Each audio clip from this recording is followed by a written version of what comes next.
All right, Joe. So congratulations, man. I just got to ask you, just growing up watching baseball, do you have any like World Series moments that come to mind for you as a kid or just growing up in baseball? Yeah, for sure. I grew up a big Braves fan. So that 95 World Series, that was kind of when I think about the World Series, that was kind of what comes to mind.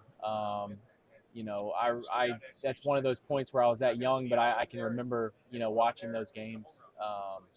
And then I was a big Derek Jeter fan.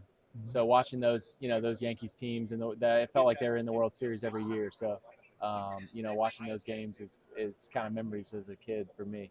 So more recently in your career, you've hit a lot of milestones, being an All-Star, and then this team, obviously, just like the Rangers, coming out of nowhere. A lot of Yeah. people see just seeing everything come so fast, and with this team, did you envision this being now? Because everybody says the trajectory of this team was maybe a couple of years off, right? But you guys are here now. Can you talk about that? And did you see this actually coming pretty fast? Yeah, I mean, I thought we made a big stride last year in our team, and coming into spring, it's like we play so many games.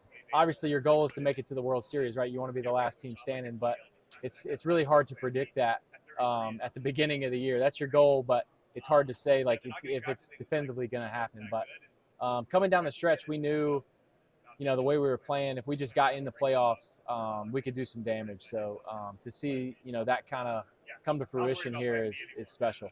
Last question for me, man. So, I do this question called the Mount Rushmore, right? Mm-hmm. And I got to ask you, you've been a pitcher. If you did your Mount Rushmore, who would be your 4 pitchers you put on your Mount Rushmore? 4? Yeah. Let's see.